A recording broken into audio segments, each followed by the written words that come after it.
All right, Tom, welcome back. I'm super excited for this. I think one of the big topics on everyone's mind is the economic reset. And I saw one of your private Patreon posts make an interesting statement that read, Trump openly declared war on the Mexican cartels over the weekend, sending silver to $90+ an ounce. And I don't want you to give too much away, of course, is on your Patreon, but how is all of this connected for the people that aren't seeing the big picture here? Well, I noted it on, let's go back to Friday, a week of Friday, when the SCOTUS gave their very confused, Yeah, on the tariffs, yeah. tariff announcement. And I noted that day, like, nothing was moving, right? The markets were like completely unfazed, except silver.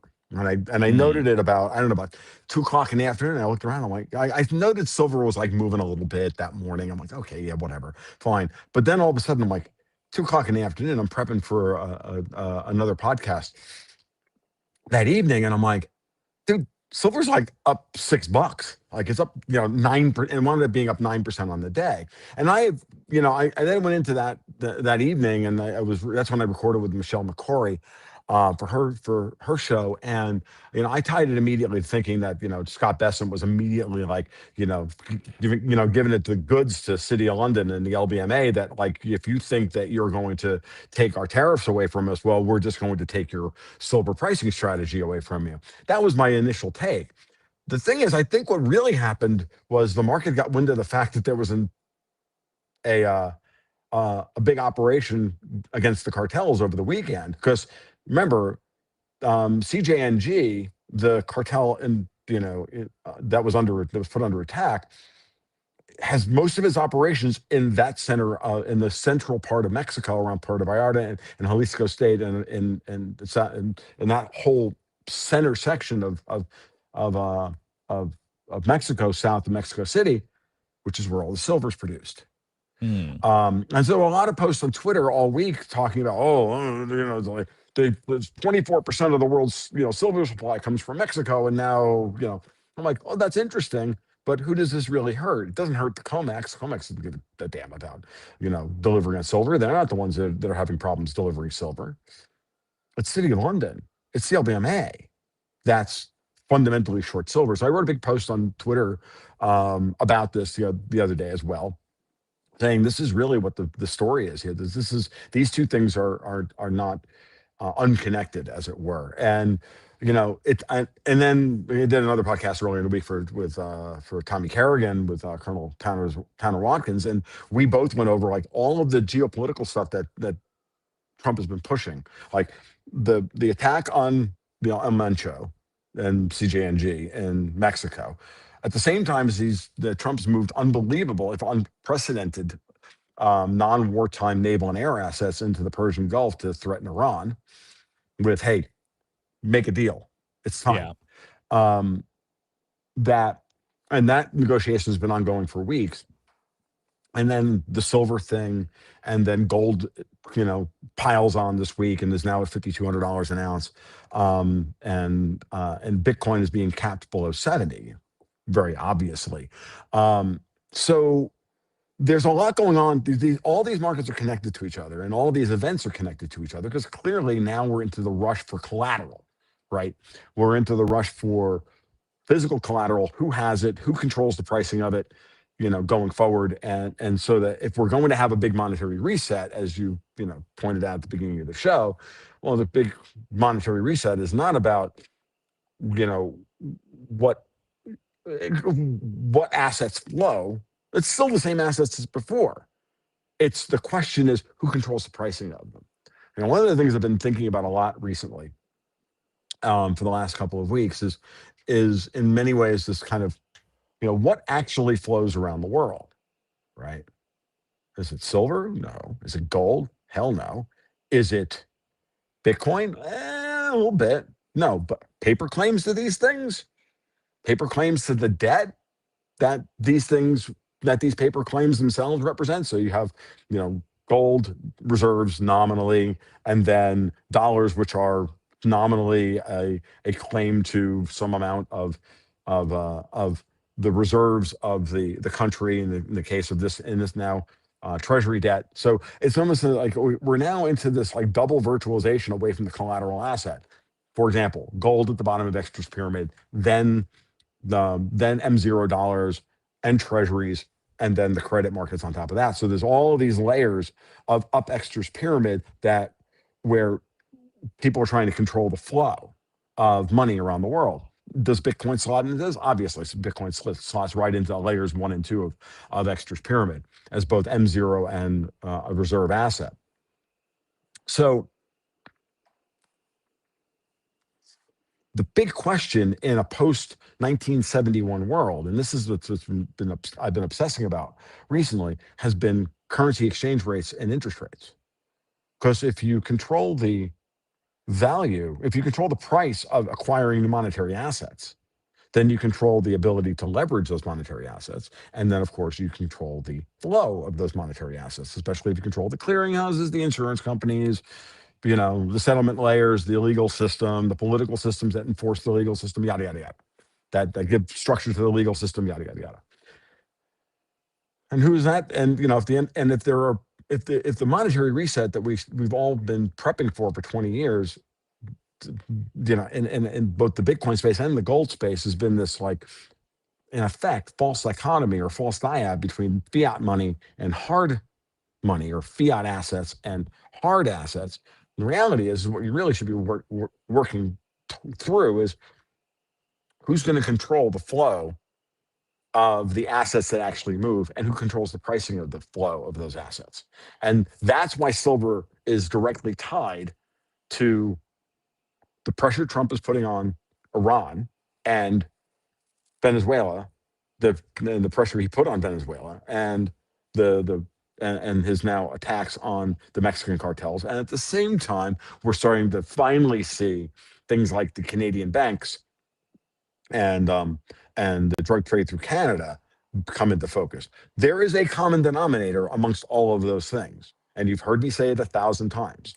It's City of London, because they're the ones that control the pricing of, ultimately, they're the ones that control the pricing of the collateral assets of the world: the gold, the silver, the aluminum, the nickel, the oil, and all the rest of it, right? So once you see the world that way, it doesn't really matter, who you think makes up City of London. All you know is that it's ultimately City of London. And then, of course, they're co-conspirators in Brussels who are trying to put the political and the legal and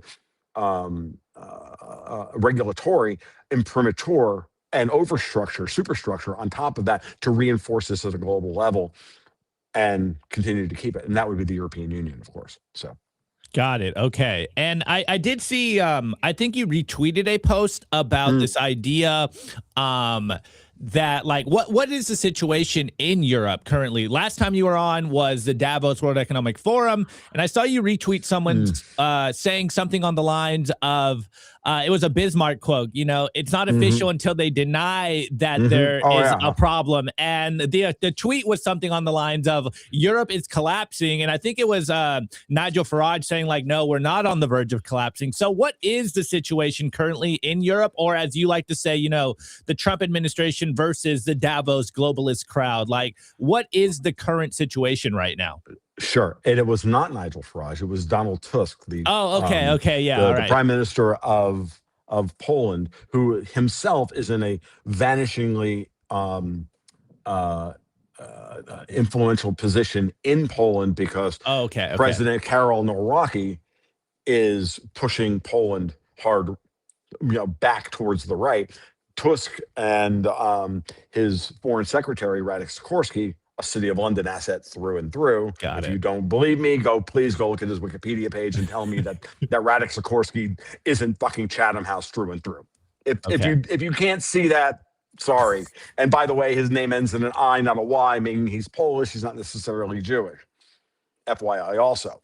So just throwing some stuff out there just to make sure that everybody knows exactly what we're dealing with. Donald Tusk, of course, is the former former EU president, who was there during, I think it was the EU president, who was there during the early days of the Brexit negotiations,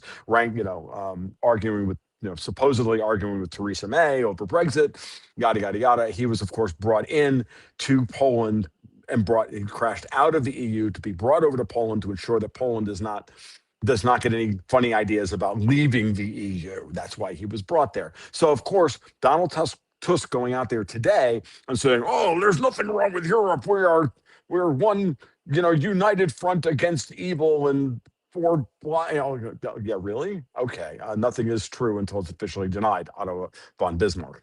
So that was what I tweeted out. That's what I retweeted this morning. It was I was about to say that exact thing, right? And then I just read through the comments, and like the third comment down was that one. I'm like, well, that guy gets the win for the engagement farm of the day because he was correct, right? So there's no reason for me to say the exact same thing he already said. Let's give that guy the credit. He got to it before I did. Good for him.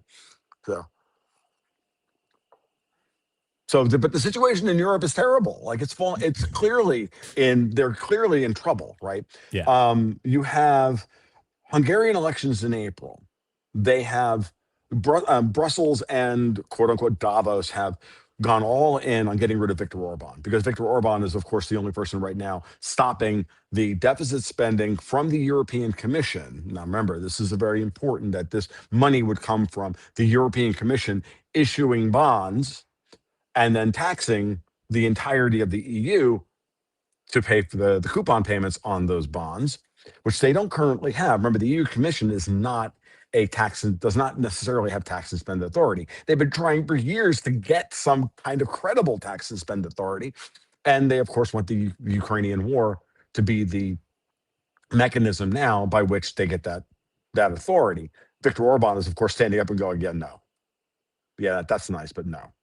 And so, now what we have is Ukraine and Hungary. And so you have Hungary and Slovakia cutting off electricity to the Ukrainians after the Russians have bombed all the friggin' electrical plants in Ukraine because, well, hell, if you're going to attack Russian infrastructure, Ukraine, well, then, turnabout's fair play. At the end of the day, this is MI6, MI6's fingerprints are all over this, right? So, and far more so than the CIA, because clearly the United States wants nothing to do with this. I mean, I'm not saying there aren't remnants of the CIA involved in this. I'm saying that they're secondary. Their involvement here is wholly secondary to I would say British and French intelligence, the rest of the quote unquote Five Eyes intelligence system.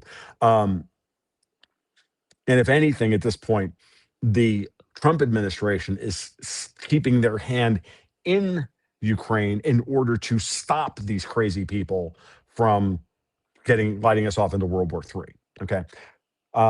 So Orban needs to be removed, and the European Union desperately needs either him removed so that they can put their boy in to get unanimity in the European Council, which is how any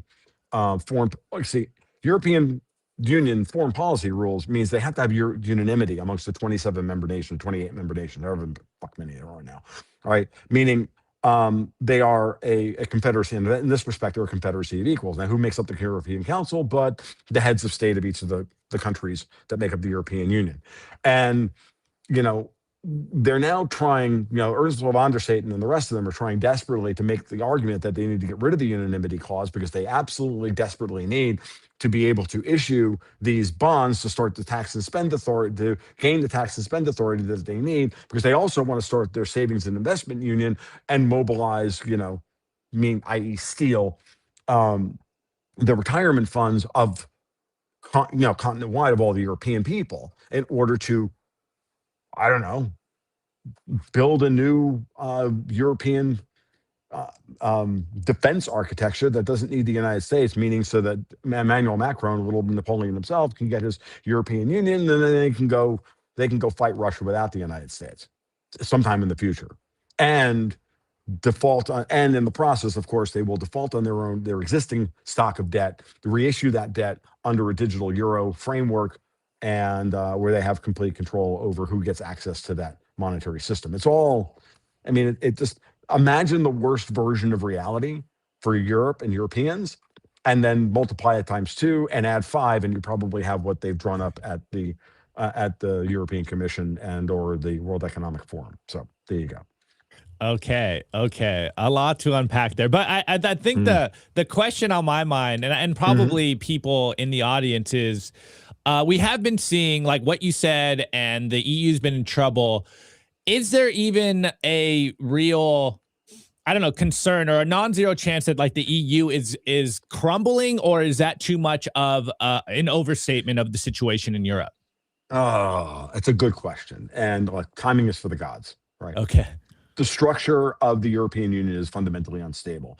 All of the moves that I just laid out for you are an attempt, a desperate attempt, I think, to create tax and spend authority, which then gives the European Commission real political power over all member states so that they can then destroy the sovereignty of the individual countries of Europe and make the European Union the true EU SSR that it wants to be, with its unelected Politburo in Brussels, blah, blah, blah, blah, blah, blah, blah, right?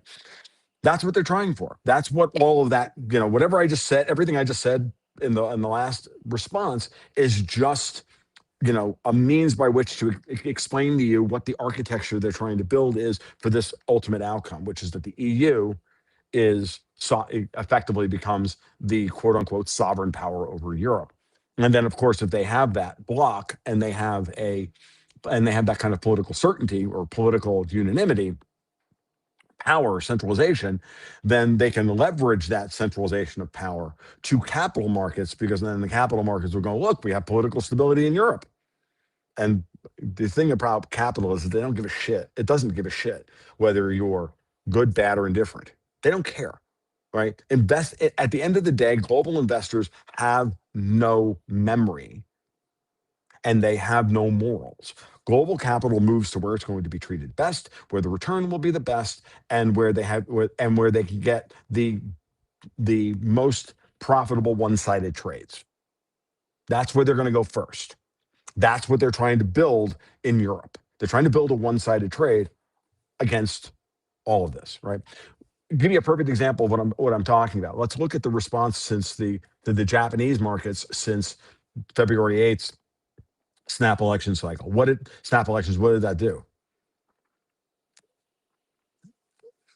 Oh yeah, can't let the cigar go out, dude. I was like, wait, is this rhetorical or is he doing a no, pause? no, literally, I don't want my cigar to go out because it's like the first one I smoked in 2 days. It's like, no, I'm not giving this one up. I don't have time the rest of the afternoon to do so. So this is it. No, my point being is that what happened in the snap elections in Japan for years, everybody's like, well, the Japanese yen carry trade will blow up, and then Japan is trapped, and then all this rotten nonsense and dogs and cats living together. Why? Because they had political uncertainty in Japan. You had two wings of the Liberal Democratic Party fighting amongst themselves, in effect, like the Democrats and the Republicans do here in the United States, and they're doing so on purpose. They're doing so in such a way that you never know which way Japan is going to go. Uncertainty breeds a bad investment environment, right? Well, what happened? We have certainty. We know exactly what's going to happen in Japan now. I mean, maybe not exactly. Will the BOJ raise tomorrow and at the next meeting or the meeting after that? It's irrelevant. They're going to raise. That's what we know. They're going to spend money in Japan on certain things. They're going to realign their domestic spending along Trumpian lines. These kind of Hamiltonian American system lines that Trump is talking about. Global capital understands that now. What happened in the aftermath of that election? No, but despite the voluminous British press to the contrary, the yen was up, the Nikkei exploded, and Japanese bond yields dropped 10 basis points all at the same time. I mean, how does the currency, the bond, and the stock markets of a country go up at the same time? I thought they were all supposed to be fighting amongst each other. Could it be political certainty breeds investment? No, you'd never be. That could never be it. That would be what are you talking crazy down here? What the hell is that 5D chess? That's 47D chess, Luongo. What the fuck are you talking about? I hear this shit all the time out of Steve Bannonites on the internet. I just want to scream bloody murder because it's just stupid. Like I see it from libertarians. I see it from everybody. I'm like, no, we just saw it. And we're seeing it in the United States as well. The bond yields are down. The Dow just hit 50,000, along with the Dow Transports breakout, and the dollar is up off of the recent floor at around 96. these things, and gold is up at the same time, and silver's up at the same time. Bitcoin is the only thing that's down. Now, I think Bitcoin is down for a variety of reasons that have to do with wanting to destroy all hope, ye who enter the crypto space. What else is new? Because if you can't demoralize gold bugs, and you can't demoralize silver bugs, and you can't demoralize U.S. bond traders, and you can't demoralize Nikkei 225 traders, what's the most vulnerable asset out there? Yeah, and they're doing a good job at demoralizing the Bitcoin markets. Yeah, they are. It's very successful. This is why I keep buying it. That's why I keep buying down here in the 60s. Yeah, that's the move. That's what we've been telling everyone. All right, guys. So look, we're gonna get into some specifics later on, but I do want to just pick Tom's brain on like the macro landscape at large, so then we can get into more specifics later on in the show. Sure. Another point, and I am going to pivot a little bit, but we did see the third negotiations between the Trump administration and Iran this morning. What's your view on this? Is there going to be a war in the next couple of days with Iran? Like, how are you viewing this whole negotiation aspect of Trump versus Iran, or the U.S. versus Iran? I'm gonna give a shout out to my good friend Joaquin Flores over at New Resistance, who called this 2 weeks ago and said, "Look, the deal's already done." The question is how do we sell that to the various political problems, the political factions that hold sway in both Israel and Iran and the United States? You got a lot to do there. Yeah. And so I'm going to bring you back to the last summer. And I'm going to say, well, what did Trump do last summer? Well, last summer's 12-day war was all about Trump becoming the most popular politician in Israel. How did he do that? He defended Israel from Iran's missile attack, but both sides got their hair mussed. Both sides got punched in the mouth hard. Both sides are still like hockey players going, you just knock teeth out, dude. I got to go get dental work done. All hail Jack Hughes, by the way. Yeah, that was a hockey player right there. That's exactly why, by the way, I'm an enormous hockey fan, and I like Kosh Patel even better, knowing now that he plays freaking youth hockey. He plays hockey and teaches youth hockey and everything else. Patel's a badass. Okay, so regardless of all the Steve Bannonite bullshit out there about it. Now, I think that the deal is already done.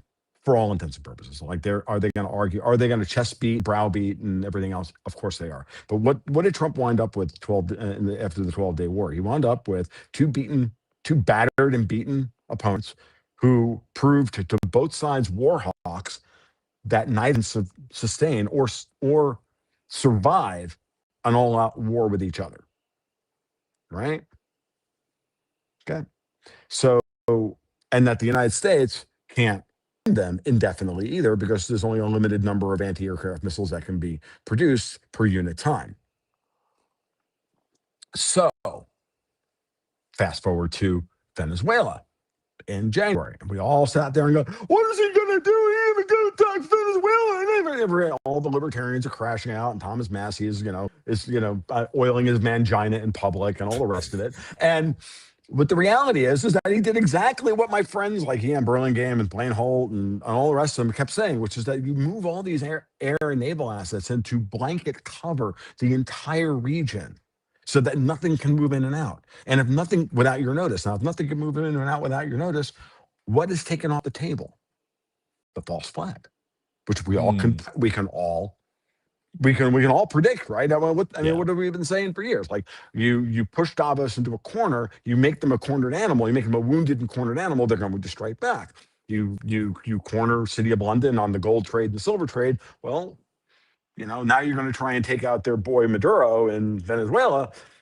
They're going to try and do something. And they couldn't do it in Venezuela to make Trump look bad. Because why? They put the blanket over it. What are they doing with Iran? Meanwhile, the entire time during that thing, they were negotiating hard with Maduro, right? 2 weeks, 3 weeks this went on. He negotiated with Maduro. And then they just moved. And then eventually they got to a point where that was as far as the negotiations can go. Maduro finally said, okay, you sent in the snake eaters, you killed all the freaking Cubans, the Russians and the Chinese stood their air defenses down for the most part, and you sent in the freaking Delta Force to exfiltrate the guy, and then boom, done. and then immediately turn around, make a deal with the existing government, validate the existing government,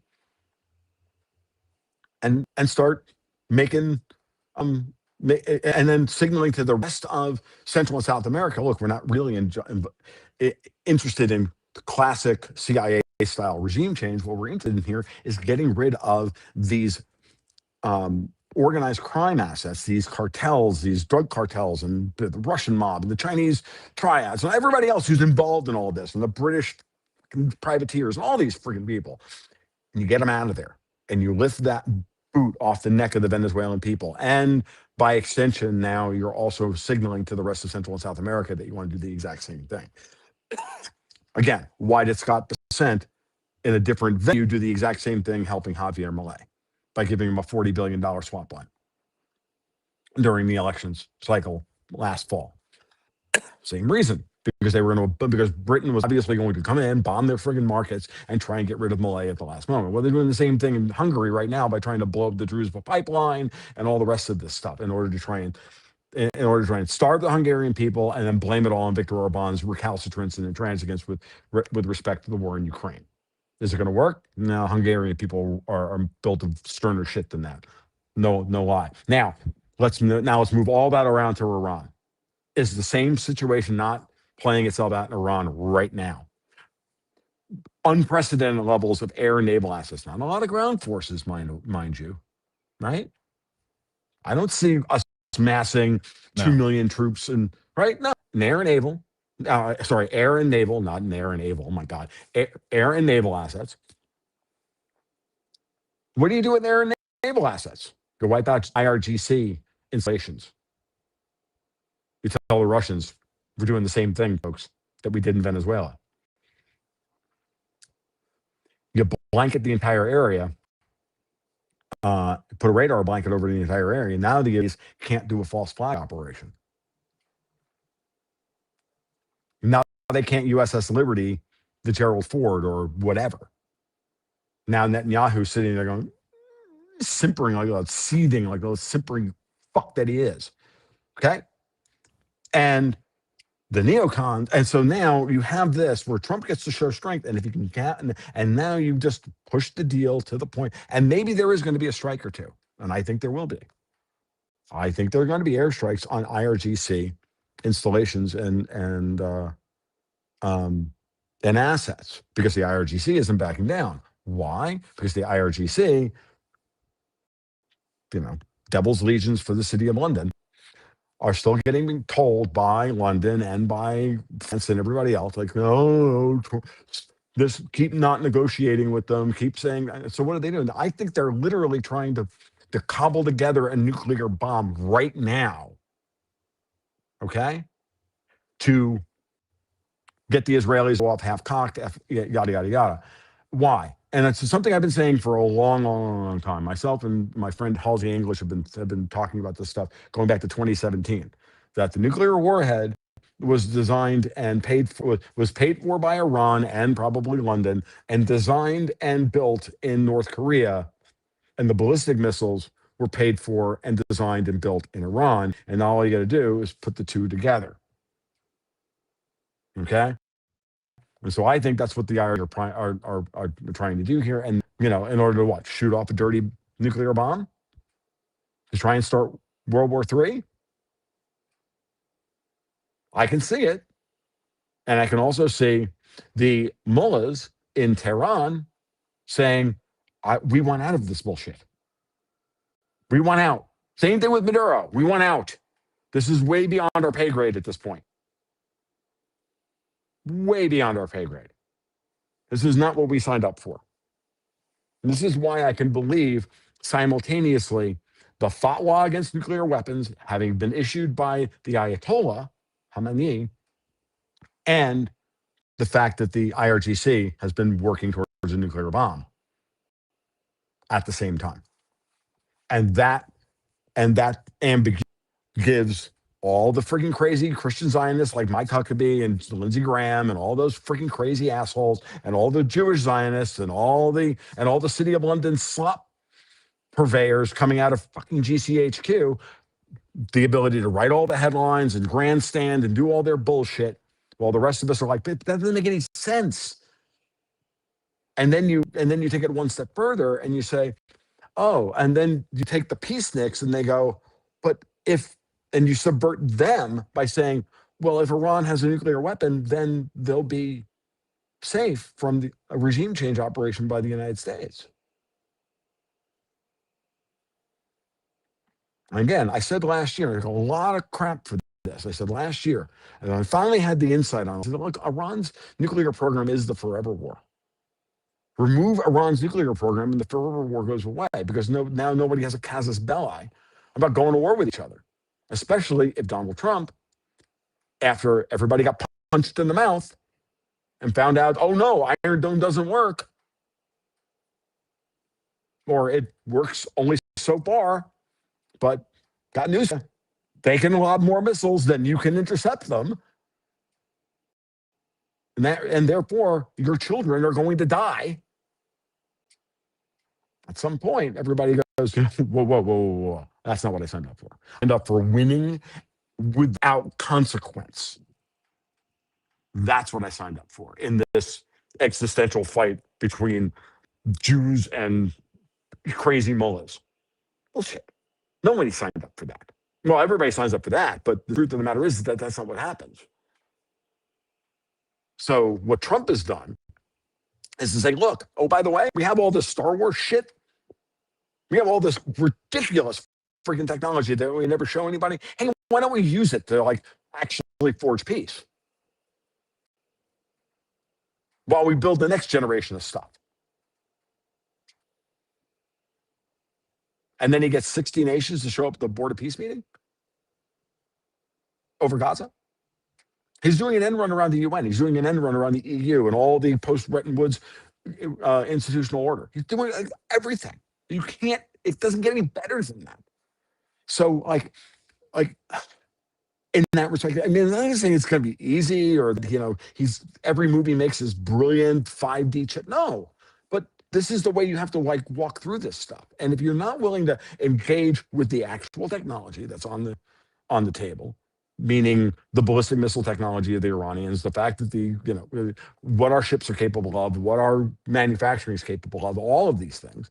If you only want to tell one side of the story that fits the side of the story that fits your personal model of what you think is what you want to happen, well, that's nice, but you're not a serious commentator. And a lot of that in this space, and it's happening with people that I would consider my friends, and it makes me very sad. But at the same time, I'm not going to sugarcoat it, because we're talking about people who want to, because ultimately at the end of the day, what are we talking about? We're talking about people who are willing to threaten us with World War III over the Senate passing voter ID in the House, Senate voter ID in America, in order for them to continue to steal our elections and flood us with poos and, and all the rest of this, and steal California no, fuck off. No, not happening. To continue their grift so that they can continue to control the price of the collateral assets of the world when they've been offered an off-ramp. Take your millions, take your billions, take all your money that you stole, take all the babies that you've killed and eaten, and go away while we rebuild the world. Because we're going to make babies and not eat them. And that was rejected wholesale last summer when Trump tried to talk everybody off the Epstein files.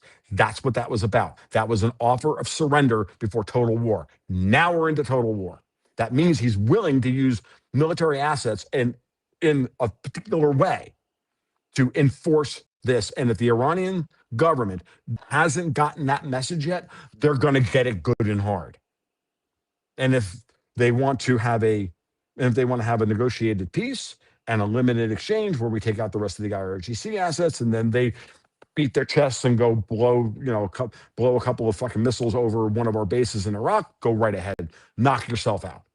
But we're removing our tripwire troops from Syria. We've already removed them from Al-Tanf, the border crossing at Al-Tanf, the area to the west of the border crossing between Iran, Iraq, and Syria. I can't remember the name of it off the top of my head. And then, of course, they're starting to move the troops out of northeast Syria as well, so that we don't have tripwire troops. And guess who's moved into the conversation about Iran. No less than City of London Muslim Brotherhood dude himself, Recep Tayyip Erdogan of Turkey, who's willing to move the Turkish army against the United States. Really? Feeling froggy? Please take that leap, Erdogan. Please take that leap so that we can wipe your fucking army off the board too. Because that's the only way we're getting the peace, folks. They built multiple armies around the world to fight World War III. You got to bleed them all off. I agree with Ian Burlingame on this completely. I don't agree on about everything, but I agree with Ian about this, and I agree with that framework. And if that's what you've got to do to bleed off the potential of World War III through a bunch of little skirmishes, then that's what you do, because that's better. Now, I don't consider Russia-Ukraine a little skirmish at this point, and they're holding on to that one, and that's the final boss. But clearly, what's happened in Iran so far is nothing compared to what it could have been and what we were being set up for. So let's take the win to so far, and then let's move from there. So that's all. Every bit of this is tied directly to the capital markets and to the changes that are accompanying that, and how money flows around the world and how goods flow around the world, and for whom do they flow around the world. Got it. That should be what every Bitcoiners should clue into, and understand that you just don't stack sats and then hope for the best. Yeah, I got 30 years of 50 years of failed libertarian politics. That these people can't get arrested running for dog catcher in East Texas as prima facie evidence that political strategy does not work. So stop chuckling collapsitarian and let's engage with the real world. Okay, I'm not. I love it. I think that's a perfect way to pivot. I'm going to play the first commercial ad, and we'll come back and talk about capital markets, where the money's flowing, and really, specialize for our audience here. It is a bunch of Bitcoiners. The last time you came on and you talked about libertarians, I think some of them lost their mind, but now they're like, I think Tom was kind of right about a lot of this stuff. So again, quick commercial break, and we'll start where we just stopped. 1 second, guys. Today's episode is brought to you by Bitcoin Well Infinite. If you're a serious Bitcoin buyer, you've probably hit the same wall. Most platforms make you give up custody just to play by the rules. Bitcoin Well Infinite fixes that. They're North America's only publicly traded, non-custodial OTC desk listed on the TSX Venture Exchange, which means transparent operations and zero counterparty risk. You buy Bitcoin, you take immediate control, period. For trades over $50,000, you get a dedicated executive Bitcoin advisor, competitive spread starting at 1%, and immediate delivery straight to your own wallet. No custody risk, no withdrawal fees, just institutional grade execution with full asset control. If you want to buy Bitcoin the right way, book a free consultation at bitcoinwell.com/OTC or email infinite@bitcoinwell.com. I want to give a shout out to our partner, StampSeed. Is your Bitcoin in cold storage really secure? Are your seed phrases really secure? StampSeed's do-it-yourself kit has everything you'll need for you to hammer your seed words into commercial-grade titanium plates, instead of just writing them down on paper. Paper is fragile. Titanium plates are strong. Your words are actually stamped into the titanium plate with this hammer and these letter stamping tools. Once the words are in, they aren't going anywhere. No risk of the plate breaking apart and pieces falling everywhere. Titanium stamp seeds will survive nearly triple the heat produced by a house fire. They're also crush-proof, waterproof, non-corrosive, and time-proof. And now you can customize your titanium seed plates. You can upload your design or logo, and they will laser engrave it on the back of your seed plate, the opposite side of where the words are. Stamp your seed on StampSeed and use promo code SIMPLY to get 15% off anything on the stampseed.com store. Okay, Tom. So we covered the macro, the geopolitical landscape, where we currently are from your perspective. And you said, you know, for the Bitcoiners in the audience, for the people watching this, what they really need to watch is the capital markets and how money flows. So can you explain that? Could you maybe give people just the 101 and then we can get into the specifics of it? Okay, well, the 101 of capital flow. And that would be very difficult. But ultimately it comes down to where we are today. It's about exchange rates and interest rates. And Bitcoin obviously sits at the center of both of those things, because you can lend your Bitcoin at interest and you can exchange Bitcoins versus dollars, right? That's what it does. So ultimately, but at the end of the day, right now, and probably into the future, US dollars are going to be the settlement currency of choice, and they are still, in whatever form they take. And for that reason, we have to understand that for the first, as I've explained many times, for the first time in our lifetimes, and really going back into the formation of the Federal Reserve, I'd say back to Bretton Woods, the United States is finally actually in charge of its own, in charge of its own monetary policy, because we, as a domestic market, as a domestic thing, we have control over the price of dollars in the in the world markets. Meaning, so, and that's because of the difference between the secured overnight financing rate versus LIBOR, the London Interbank Offer Rate, which now no longer exists. Technically, it still exists. It just doesn't exist. It's just now going to exist as a premium or a discount to SOFR, depending on the demand for dollars overseas. But here's the thing. The SOFR rate is determined by the domestic repo markets and domestic demand for money.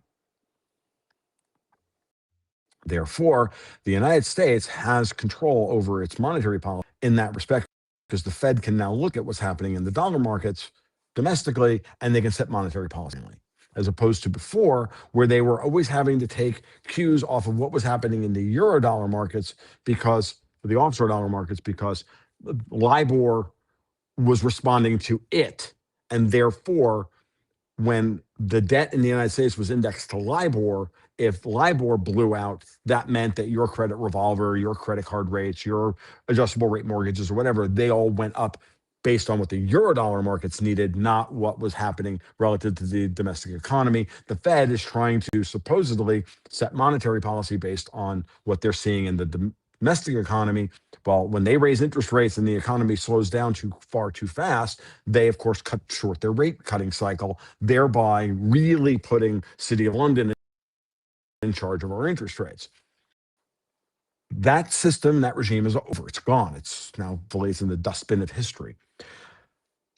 And because of that, the United States and the US dollar is in a far better position than it was when Bitcoin was birthed, when it had most of its success as in attracting capital, right?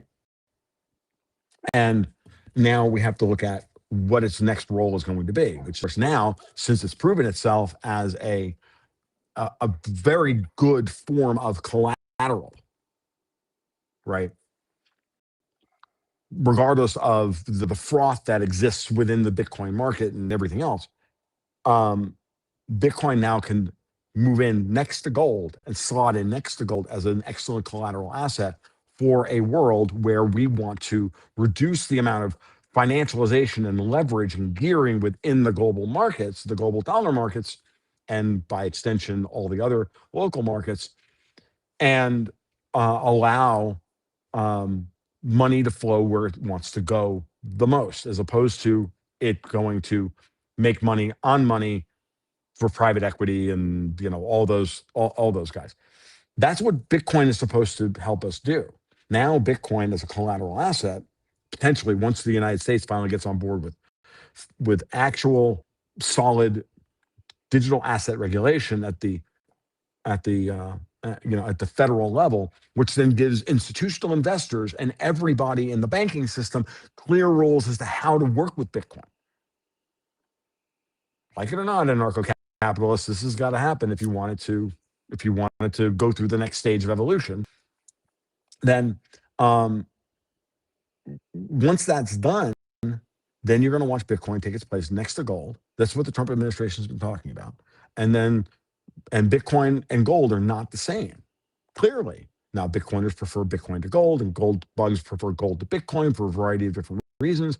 I don't care. I happen to see them as two separate assets that have different characteristics, and therefore they have two different functions in the market, right? So that being said, I love gold because it doesn't move. I love the fact that when you buy gold, you lose 10% on the buy, and you got to wait for it to go up 20%, another 10% before you can sell it, because it's just not going to move. That means that once it goes in, gold's like your own personal roach motel. Once it goes in, it's not coming out again. And it's savings, and it's the kind of wealth generation, the kind of wealth foundation that doesn't move until you got a retarded return on it, like the gold I bought in 2002, right? Or the silver that I bought in 2002. That stuff might come out of storage at some point, but as of right now, it ain't going anywhere. And the reason, and that's a very important thing. And so it's a very good thing that we dig gold up out of the ground to tell Milton Friedman to go fuck himself and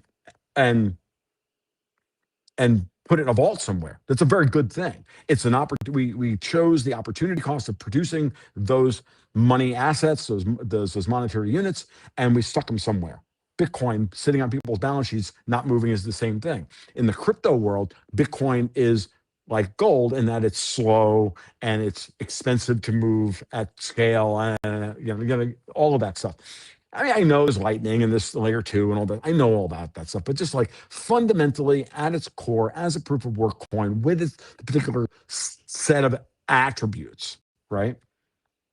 There's a reason why Bitcoin won over all the other ones that I tried to add more transaction volume and, yada. Why? Because actually people want it to not move, right? That's what's good about collateral. Collateral doesn't move. It's just borrowed against, and then we build shit in the real world with it, and then the loan's paid off, and the collateral stays exactly where it was, right? That's the break on the leverage that you can build off of that collateral. Because if people try to issue too many loans against not enough collateral, what happens? Everybody starts calling the loans in, asking for the collateral. The loans all collapse, and and so what are we watching now? We're watching an epic repricing of gold and silver as a function of their need as collateral in the financial system in order to justify current asset valuations. We have one of two options. We can either let gold and silver go up another 4x from where they are, or we can allow real estate and everything else to collapse 75% from where they are. Trump just came out on the State of the Union address the other night and said, we're going to protect the valuations of these assets because that's the path to the least amount of social disruption, right? And Bitcoin's also a part of that. And the younger generation into Bitcoin and some of you made fabulous wealth on it. I wish I had. I was there at Bitcoin at the beginning, and I squandered it all. All gone. I wish it wasn't. Not all gone. I have a little bit. I have more than my fair share. Let's put it that way. If 21 million coins, divided by 9 billion people on the planet, I have more than my fair share of Bitcoin, right? But ultimately, that we're hoping, that's what we're looking for at this point in time. And so that way, money will then flow differently than it's flowed in the past. And the argument for Bitcoin also now has to evolve as well. And it's what I've been trying to say to Bitcoin now for a couple of years, that I think I said, I meant for years, like before gold really started moving, I said, at some point, folks, what's going to bake your noodle is that the Federal Reserve, I wasn't really thinking about the current situation with Besant wanting to destroy the Fed or, bring the Fed back under the Treasury. But assuming that we still had a Federal Reserve, that the Fed would want to see a higher gold price, that would bake your noodle. Like the Fed would welcome a higher gold price. Why? Well, because that means that they have a higher, bigger stock of collateral against their total balance sheet, right? Because everything else on the Fed's balance sheet is just treasuries and mortgage-backed securities. 90% of it, right? But now more than that. Now it's 15%. Now at $5,000 gold, like the gold is worth like $1.2 trillion or something against a balance sheet of a Fed balance sheet of 6.7, 6.8, whatever the hell it is. Like that's like 5.5 to 1 ratio, leverage ratio. It used to be 15 or 18 to 1. Now it's 5.5, right? Is it going to get down to 2 to 1, 1 to 1? I don't know. It's going to get to somewhere, right? Well, the same thing I also said at the same time, is that just wait for the day that the Fed puts on its balance sheet. Why? Because they need the collateral asset. Well, clearly the Fed is under Trump and Bessent are not going to put Bitcoin or gold, any more gold on the Fed's balance sheet. That's clearly not going to be the case. And the Fed is going to be repurposed to a different type of vehicle, right?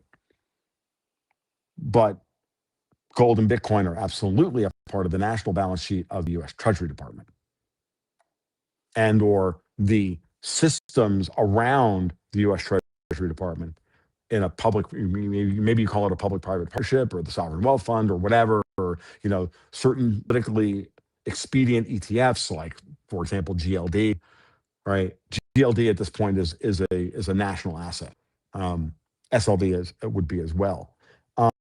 And I've said a lot of things about, I got other things to talk about gold and silver and how they're being repurposed for different reasons and what vehicles are going to do what. But as I said before, like as I was just implying, the Fed is going to be repurposed to do a specific task. It's no longer going to be all things to all people, the sole issuer of the monetary unit, yada, yada, yada, yada.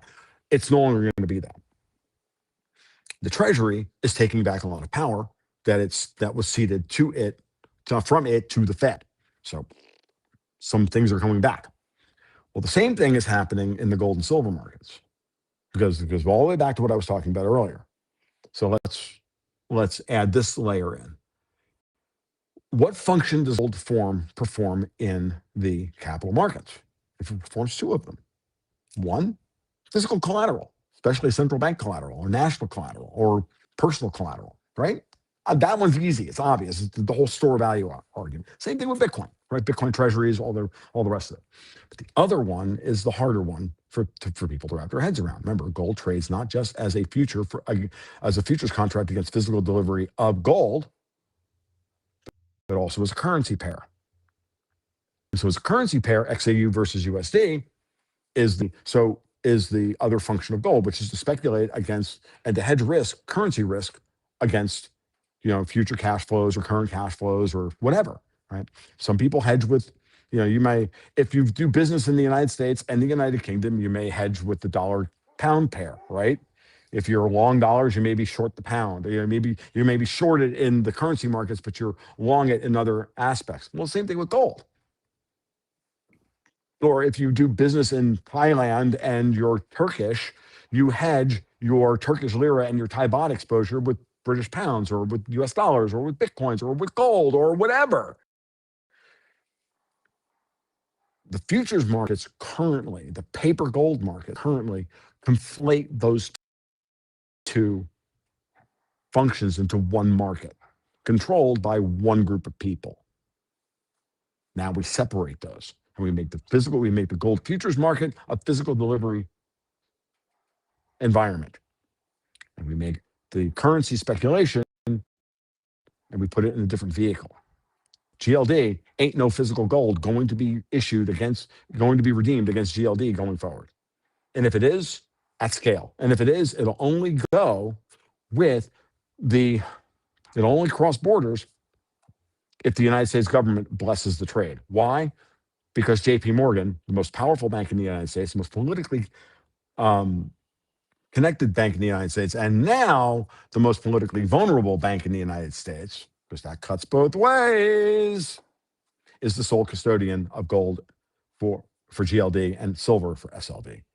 And my friend Vince Lonsky and I were on this story 4 years ago, 3.5 years ago, something like that. I can't remember when we first did this podcast. It was like episode 154, Gold is the New Black, or whatever I think I called it. It's Vince. Yeah, I think I remember that. Okay. I'm just recounting that story again, but I'm telling you, here it is. Right? It's happening. And so Bitcoin becomes part of that conversation exactly the same way. But the only thing you can speculate on with Bitcoin, ultimately, interest rates and currency exchange. Same thing you're doing with gold, right? Because everybody trades gold. I mean, bond traders trade gold relative to like the 1-year treasury rate or the 3-year treasury rate or whatever. Like everybody has a strategy for trading those things that way.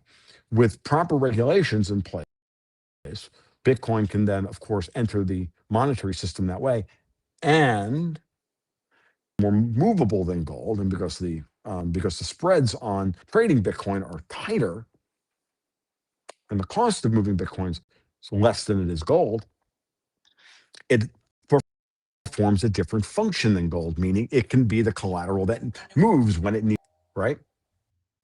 So that's the way I view the two of them. I think both of them have a very important role to play going forward for these reasons. It's simple. Okay. Got it. Okay. I'm sure the chat's going to have to rewatch that one a couple of times to fully unpack what you said, Tom. But again, one more quick commercial break, guys, and we'll come back. I have one question for you. You did mention Bitcoin in the conversation a little earlier and potential attacks happening on it right now. I want to unpack that a little more after the commercial break. So we'll be right back. I want to give a shout out to our partner, Ledin, the leader in Bitcoin-backed loans. Unlock the liquidity in your Bitcoin without having to sell your Bitcoin. They've issued $9 billion in loans to over 10,000 customers since 2018. I absolutely love these guys. Not only do I have an account with them, but I also have a loan. And what I love about them is that there are no monthly payments, and you could pay back the loan at any time. As soon as you send your Bitcoin as collateral, you'll have cash in your account within 24 hours. Over 1,000 five-star customer reviews, and they've never lost a single dollar or sat of customer money. Go to learn.ledin.io/simply today, and you'll get 0.25% off your first loan.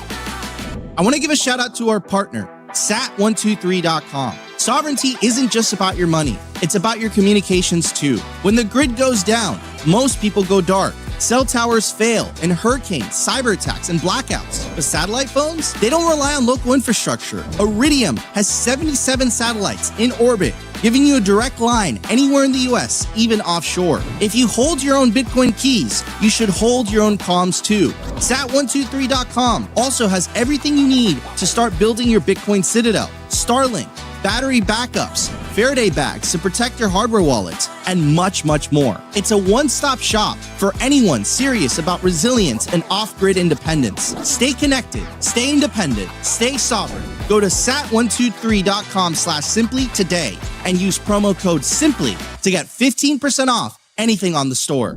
I want to give a shout out to our partner, BitKey. If you already self-custody your Bitcoin, you know the deal with hardware wallets by now. Complex setups, clumsy interfaces, and a seed phrase that can be lost, stolen, or forgotten. BitKey fixes that. BitKey is a multi-sig hardware wallet built by the team behind Square and Cash App. It packs a cryptographic recovery system and built-in inheritance feature into an intuitive, easy-to-use wallet with no seed phrase to sweat over. It's simple, secure, self-custody without the stress. Time named BitKey one of the best inventions of 2024. Get 20% off at bitkey.world. That's BITKEY.world with the code SIMPLY.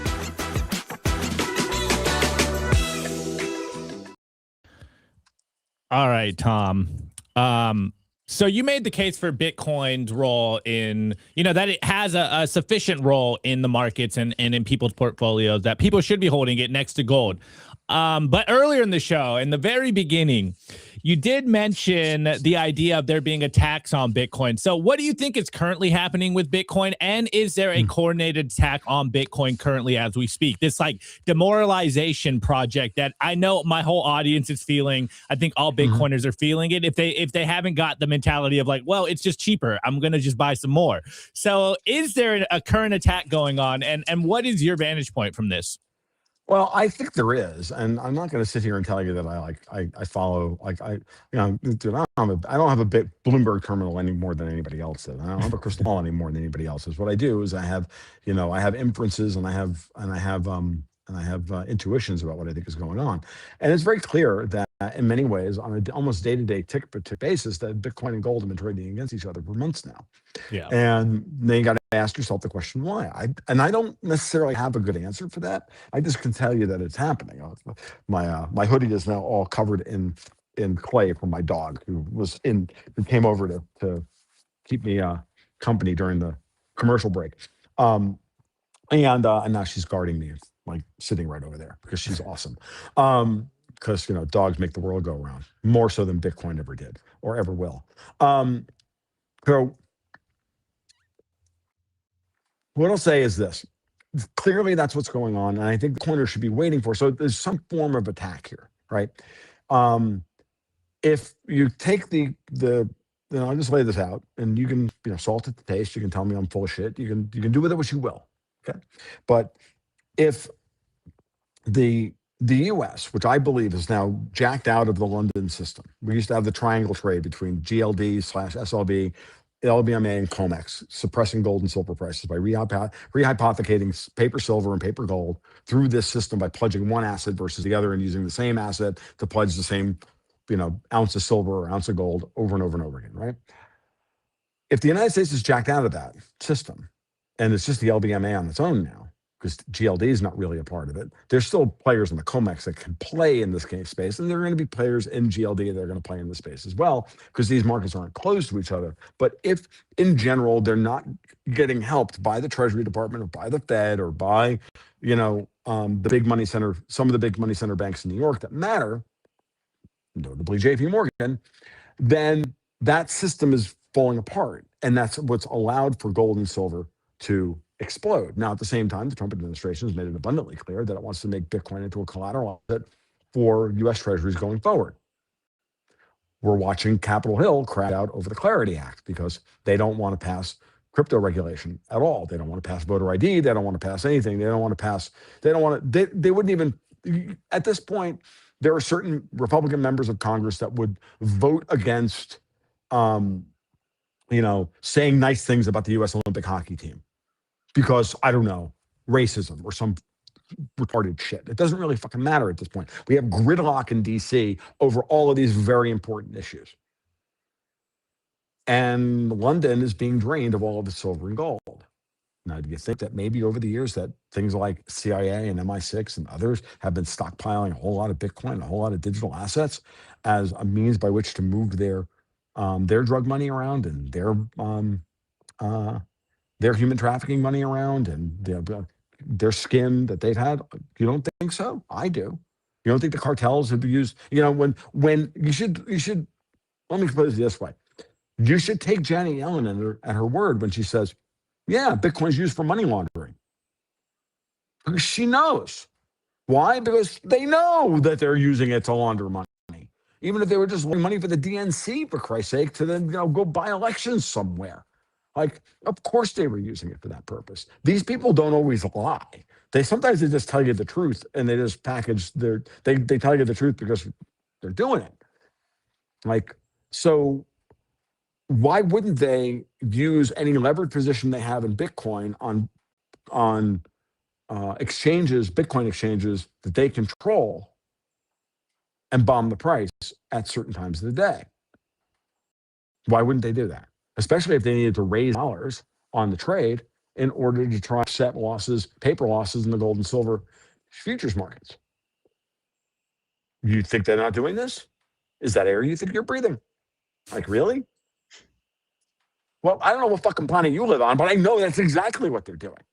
Yeah. I mean, the trade may be more complicated than Bitcoin to dollars to gold. It may be Bitcoin to dollars to Japanese yen to JGBs to, to AK-47s on Chinese boats to something, to this, to that, to Ukrainian 18-year-old girls. And then eventually we get to gold. But it doesn't matter. The structure of the trade is what, the basic framework of the trade is what matters. And so what should you be looking for? Ultimately, at the end of the day, what should Bitcoiners be looking for? Same thing I'm looking for. The day we get a move above a significant technical level on the Bitcoin chart, and I would say use the weekly chart as your guide here, not the daily chart, not the 4-hour chart, not the 15-minute chart, the weekly chart, where you get a significant technical breakout to the upside at the same time that gold is doing something similar, or gold isn't backing off. So that when you see a decouple between gold and Bitcoin in a technically significant way, that's going to be your signal that the trade is beginning to break down, that they've run out of money to bomb the market. They've run out of Bitcoins to bomb the markets with.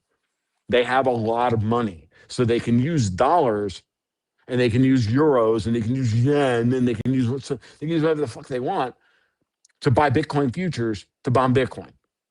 It ain't hard. Because you don't buy Bitcoin futures with Bitcoin. Last I checked, Like, you don't buy gold futures with Bitcoin, with gold. You buy it with dollars, or you buy it with pounds, or you buy it with euros. God forbid anybody would buy anything with euros. What a worst currency on the fucking planet. I'd rather own Thai baht than euros at this point. Like, seriously. And at least they're moving towards political certainty and not, and not, the second coming of the USSR. So,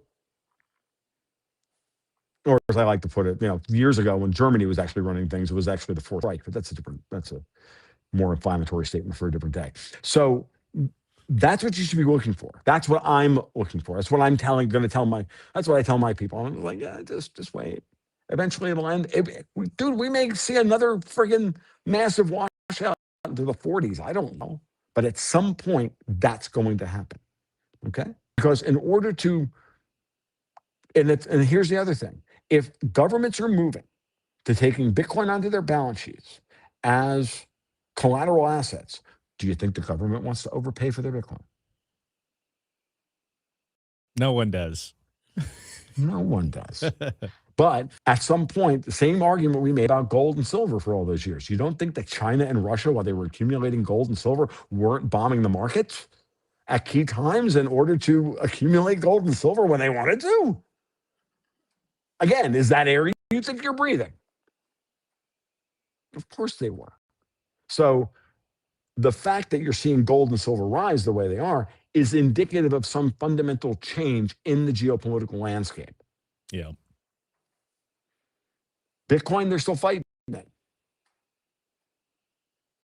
That means they haven't given up fighting Bitcoin yet. That's a good sign for Bitcoin. Okay? Now, I'm not saying buy indiscriminately. I'm not saying, be smart, shop as smart, buy dips, sell rallies. Like, Bitcoin is going to be in a, it's going to be in a sell the rally mood, buy the dip, sell the rally mood until it isn't. And, the biggest mistake we all make, and I make this mistake all the time, which is part of the reason why I do not trade much, folks. I have to say that I trade a little bit now because I actually have some retirement accounts that, in order to, deal with, the fact that I actually make money for the first time in my fucking life.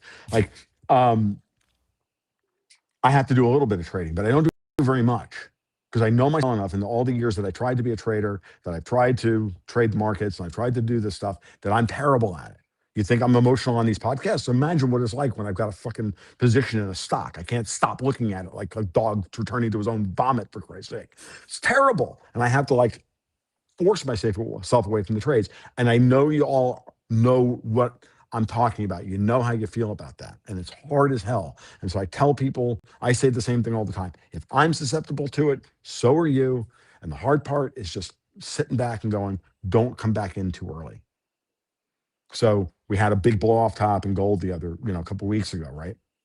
If you sold your gold stocks into the peak and you made some money on gold stocks into the peak, right? You should have. And I told everybody, take your initial stake off the table. Do this typical trading strategy. Be smart. Shop smart, shop as smart, be like Ash. This is my boomstick and it's going off and I'm selling some of my fucking position. And then you wait. Now, the first desire is always to go right back in after the first dip. Not usually a good idea. But what's interesting about the way gold and silver are trading is that first was a doozy. Not only is it a doozy, but it seems that, well, in the case of gold, if you look at the weekly chart, it was never reversed. Silver's case, it was reversed. It was an epic reversal signal. Epic one-bar reversal at the top. And a 3-bar downtrend on the weekly chart. And this week, if it closes above 86 and change, that'll be a 2-bar reversal against that 3-bar downtrend. And that is something I would have never, I had to give in that 5% probability 3 weeks ago.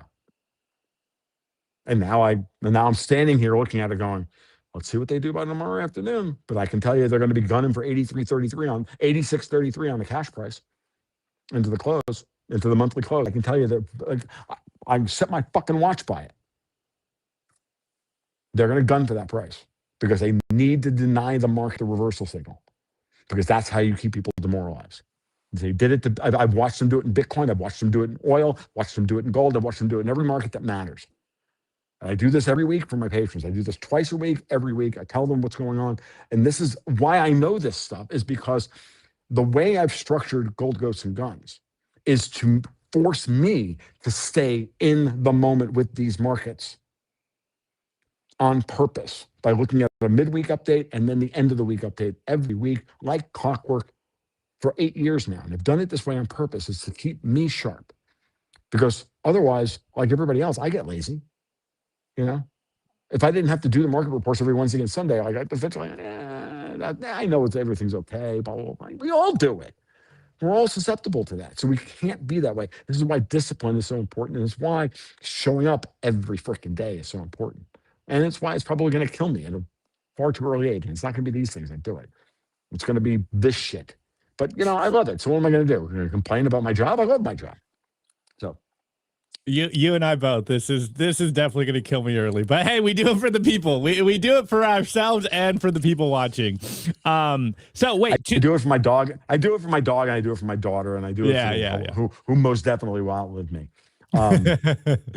Wait, so just to be clear here, you said what everyone should be watching is when gold and Bitcoin decouple.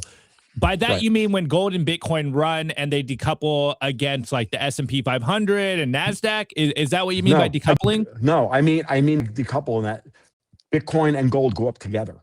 Or Bitcoin goes up technically in a technically significant way without a concomitant sell-off in gold. Okay. Meaning whoever's running the gold versus Bitcoin trade, however it's structured, that trade trade runs its course. At some point, people run trades. The correlation trades happen all the time, okay? And then they say that way until they don't. The guys who make their living, this is something I've talked with Vince a lot about, because Vince is a trader. He's like, look, if you want to give a perfect example of a trade that drives people nuts, silver, you're long silver. Silver's breaking out, so it's going great guns, and then but the miners aren't moving. Why? Because the futures traders, the guys who are long silver in the futures market, need to hedge their bet. So what do? They hedge with the silver miners. Okay? So they go short silver miners. Okay? Now, that trade stays in place until they can no longer maintain it. And then at some point, they're going to start exiting their long position in silver itself, meaning when silver goes up past a certain point, and they're going to rotate that money into the silver miners, which they've been short, and they're going to cover their shorts as well. They're going to cover their long, and they're going to cover their short, and that covering that short is going to create the long position and the buying pressure, which is going to move the prices, which is why silver moves first, and then the miners move. And then the miners sell off before silver. And then when the silver begins to sell off, then the miners begin to, and it's this game, right? And if you're in it every day, you see it on the 15-minute, 30-minute, 1-hour charts. And if you're a casual observer that comes at it and doesn't understand that, then it seems incomprehensible to you. But understand that the markets are more complex, and the motivations of the people in the markets are more complex than you may think. People aren't binary. The hallmark of a retail investor, you want to know whether you're a retail investor or not? Are you directional long something? I'm all in. You're retail. You're a Muppet up be fleeced. You're the guy in the South Park going, and it's gone. Okay?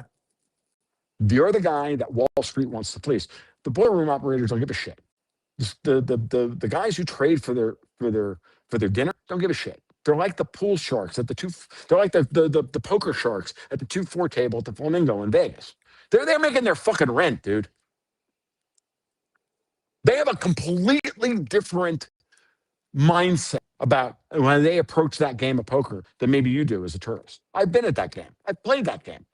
I know exactly who I'm playing against. And I'm like, I'm going to give them my rent. I'm going to give them their rent tonight. My goal is to see how long it takes them to take it from me. Okay? Now, you want to make money in these markets? Think like them. If you're not capable of thinking like them, then don't trade. Buy dips, sell rallies, have a trading position, and leave your core position alone. And be agnostic when you're applying that position. And if you can't trade Bitcoin that way, without getting emotional, go trade Microsoft. I tell people all the time, I mean, people have been asking me for years, Tom, how should I trade gold? You shouldn't. You don't have the skills for it. You don't have the mindset for it. You want to buy gold? Buy gold. You want to trade to make money? Go buy Microsoft. It's easier. You're only trying to trade the most politically volatile asset on the planet that all the important people in the world base everything they do off of. And you want to fight that with your little $5,000, Scott trade account? Really? Your Fidelity account? You think you're gonna stick it to the man? What are you, a fucking idiot? But you can trade, I don't know, pick a fucking company. I don't care. You can trade Shell Oil that way. You know why? You don't own, because you don't even like Shell. You hate that company. You should trade a company you hate if you want to make money, because that way you don't care. Or actually, you should really trade a company or companies that you have no opinion on whatsoever. In a sector you don't know anything about. You know why? Because you then be tempted to go look at fundamentals, or you won't be looking at I don't know, the silver PTE or this or that. You just would strip all the emotion out and look at the chart, trade the chart. If you trade the chart tells you everything you need to know. You don't need to know anything else. So trade no emotional investiture in, and then use the profits from the trade to go buy the stuff you love, or short the shit you hate. You'll make more money on that advice alone, regardless of what you think of Bitcoin, than 90% of the people in the markets. And you'll do better than most hedge fund managers. Because you've stripped your emotions away from it. And now you're just a boiler room guy with your $5,000 Fidelity account, which you're trying to make into 15. Love it, Tom. I love it. That I'll leave it there. I'll leave it there. Some great Tomisms here on the show. All right, last final commercial break, and I do want to open it up to Q&A, guys. So we're gonna play the commercial. Drop your questions in the chat, and we'll try to cover some of them before we wrap up today's show. I do have one question here, and in true fashion here, I like to get you animated. So, forewarning, it might be a triggering Tom moment, but I love when you do this. So I'm warning you on this one. So right after the commercial break, I'll do my question, and chat, give me some questions and we'll answer them.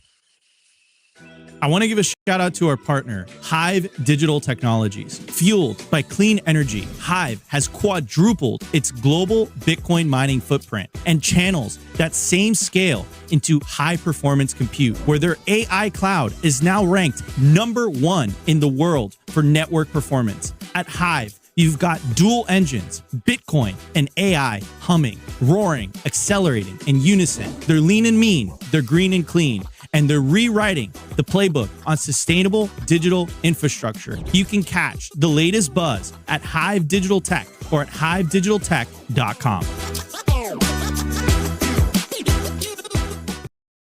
All right, Tom. I said, I think I already know what you're going to answer this, but I love when you do it. So, Tom, for the critics out there, for people that think that you are a Trump, MAGA-tard or whatever they try to frame you at, what is your response to the critics and the naysayers to your thesis? Go look at my track record. You ain't gonna trigger me on this one. Sorry, my track record's been pretty good. What are you gonna do? I'm sorry, my track record's been good. It's not been perfect. Okay. No one's perfect, but it's good. It's good enough. And you should, at the very least, engage with it. And then if you think I'm full of shit, that's great. I don't care. I mean, again, what am I going to do? I can't. If what I've said so far today has not convinced you, okay, that's nice. Come back in 6 months. We'll see where so we talked about this earlier, right? You made the point earlier, like the first time I was on, but I was like, oh my God. And then I'm like, oh shit, Tom was right. Good. I'm not saying, again, it's not about me busting my hand, patting myself on the back. I don't give a shit about my freaking ego and everything else. It's fine. My ego takes care of itself. What matters is getting the work right. And trying to be 2 or 3 steps ahead. And when you try to be 2 or 3 steps ahead of where everybody else is, if you're trying to skate to where the puck's going to go, sometimes the puck doesn't arrive. Like sometimes the breakout doesn't work. I mean, if I'm going to make a hockey thing here, Sometimes the breakout doesn't work. Sometimes that chip and chase doesn't pan out, doesn't pan into a 2-on-1. Like, you know what I mean? What happens? And other times it does. And, you know, when you miss, you miss. I was wrong on the tariffs. I was really wrong on the SCOTUS and the tariffs. But, you know, then you regroup and you look at it and you go, okay, so what did they give you? How is Trump going to respond to that? You know, what's he going to do? And then you keep going forward. And if anybody demands 100%, you know, crystal ball, like if I was right about everything all the time, that would be really dangerous. Because that would really imply that I'm like a member of the $7,000 club, or I'm this, or no, I'm not. I'm just some dude in a fucking, you know, like, what am I doing? Like, I'm hanging out in a friggin', you know, $25 hoodie that I bought off my own website and hanging here, you know, smoking a $3 Maduro in a $20,000 friggin' pole barn outside of my fucking RV while I try and build a house. Like, that's what I'm doing. Like, that's who I am. And if you think it's any more than that, well, you know, sorry, but just trying to make a scratch out of living as best as possible, folks. And I happen to be pretty good at what I do. And so therefore I've been blessed by having people who think that, who understand that, and are willing to, you know, throw some money at me and my partner Dexter White to, you know, keep doing this and then hope that, you know, we can help you make sense of the crazy freaking world that we live in. I don't know. I'm just as confused as you are on some days. Like, yeah, right? that's the truest statement for everyone. Hey, we're trying to all make sense of what's going on with the information that we're given. On that note, though, you did touch on the tariffs earlier a little bit, but what was what's your thinking on Trump's response? Of course, the tariffs got knocked down by the Supreme Court. He instantly came out and he's like, "Hey, we're going to do them anyways." And a lot of people are still continuing to be like, "Oh, this is a 5D chess move. Trump did exactly what he wanted to do." There's obviously the naysayers of like, "Oh, the tariffs are cooked. You know, now they're not going to happen." So what's your view of where we currently are with the tariffs? If you think that these people didn't use that statute the way he used it, and he didn't have a backup plan, even though they told you they had a backup plan the entire time. So there's no 5D chess here, folks. Bissent told you this. Trump told you this.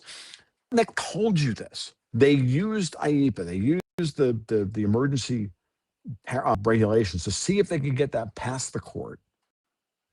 And knowing that court time is a lot slower than political time, they could use that tempo to their advantage. This is clearly what they did, right? And he used it to force trade deals, and he used it to end wars, and he used it to all that sort. At the same time, knowing full well, because they can read, by the way, contrary to popular opinion, Donald Trump does know how to read, right? Or, I mean, if your argument rests on the idea, Donald Trump is illiterate, maybe you're not as wise or insouciant or as you fucking think you are. Just saying. I don't know. Maybe you and your therapist should have a talk about your Trump derangement syndrome or whatever the fuck it is. Now, or your like superiority complex, because I think that's really what Trump derangement syndrome is. It's just manifestation of an unwarranted superiority complex. Now, so what did they do? They read all the other statutes, and they've already told you this, that they've already done all of the investigative work necessary by those statutes to be able to then replace the IEPA tariffs with the Section 232 and the 122s and everything else.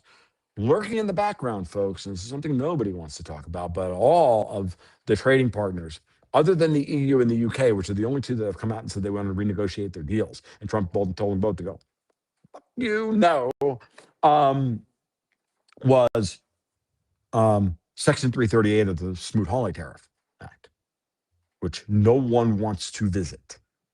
Because the Smoot-Hawley Tariff Act 1930 allows for up to a 50% tariff, and Trump doesn't really have to do much with them. He can do whatever he wants with them. And it would then force the Supreme Court, interestingly enough, if he invokes 338 of Smoot-Hawley.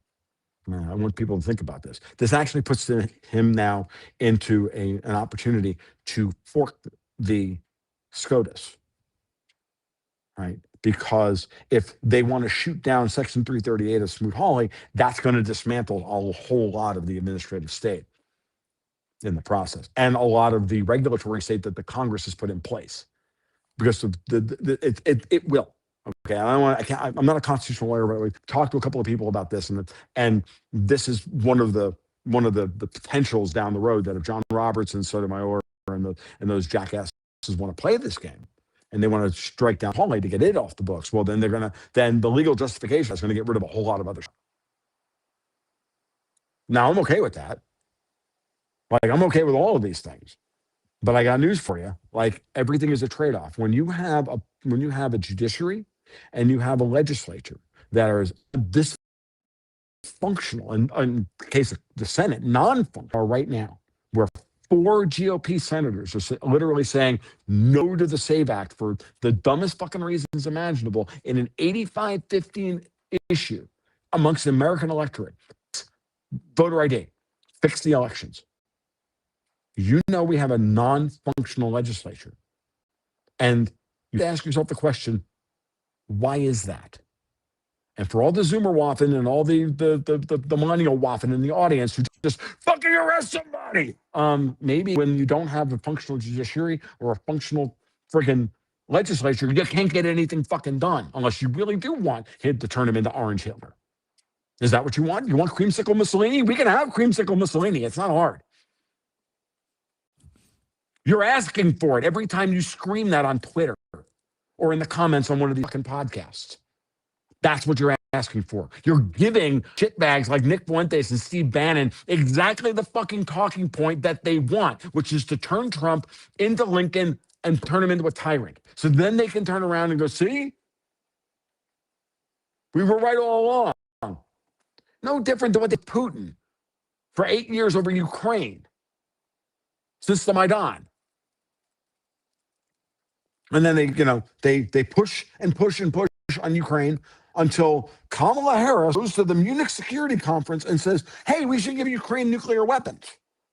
3 days later, Putin's like, fuck a whole lot of that, moves across the border. Oh, he's evil. He's like, they invaded. Really? Really? That's the world you live in? That's the you want to be that easily played a reaction monkey? Great. If that's your goal in life, go for it. The British give you this shit every day. The CIA gives you that every day. 10 times a day. All you got to do is log into Twitter and all you got to do is go look at Robert Barnes' fucking Twitter feed. Go look at Thomas Massey's Twitter feed. And they're giving it to you. They're handing it to you. Chuckling and collapsitarian the entire time, these fucking assholes. Because they hate America and they hate the idea we can actually declare independence. These fucking British douchebags who've been trapping our fucking kids and filling us with fucking opium for the last 150 fucking years and starting world wars. Like, you want to know what they're really trying to do in Iran? They're trying to get the Iranians to touch up a dirty nuclear bomb so they can start World War III. Like I said earlier, it's the SAVE Act versus nuclear bombing. And hey, you complaining about Trump like uttering a malapropism here or there, or listening to a fucking poll from that jackass Rich Barrett, is giving you. You're giving them all the ammunition they need. Let fucking Trump do what he needs to do. Shut the fuck up and go vote this fall. Hold your goddamn nose. Vote for the shitty Republican that the GOP is going to give you. And then we'll figure it out, and we'll fix the rest of it in fucking post. Because once the midterms are over, he won't need Congress for the next 2 goddamn years. Learn a little politics. You might learn something. I don't know. This shit's not hard. I mean, we get past all this. Ready? We can get past all of this fucking City of London media-driven faggotry. You want to act like men? Act like men. Stop whining every goddamn time something doesn't go your way. And don't think that you can just stack sats and win. God. Like, tell me how you want to surrender and bite the pillow without telling me you want to surrender and bite the pillow. How's that? You want is that what you want to end the podcast? Because I got to run here, sir. I got to run here. Yeah, no, that's the perfect way to end it. That's the perfect way to end it, Tom. Thank you so much for coming on again. I really appreciate your time. I always love your insights. I always love your perspective, and of course the animation and just how eccentric you are. You're one of my favorite macro guys. It's a very contrarian view, but I think for anyone that is still using their brain, you know, whether you agree with Tom or not, sometimes you should listen to people that you disagree with, because maybe you'll see something you haven't saw before. And so, Tom, I've always been a fan. I really appreciate you coming on. Hopefully we can get you on maybe in a couple of months. Maybe some crazy things will happen by the next time you come on with us, but really appreciate it. Have a good rest of your day. Android, that was a blast. We'll do it again soon. Thanks. All right. Thank you so much, man. Have a good one. All right, guys. Well, we did another Tom Luongo special. I know it's a little different than our normal show, guys, but sometimes, like I said, we bring on people to maybe at least challenge your views. Maybe you take something he said, maybe you don't, but we try not to have just the same conversation here every day. I know we do, but we try not to. Anyways, guys, on that point, we will be back tomorrow with our normal show. Of course, we go live Monday through Friday, roughly 12:40 p.m. every single day. It's your boy Opti. This is Simply Bitcoin Live. We'll catch you tomorrow. Have a good rest of your day. Today's episode was brought to you by BitcoinWell.com, a Bitcoin-only platform on a mission to enable financial independence.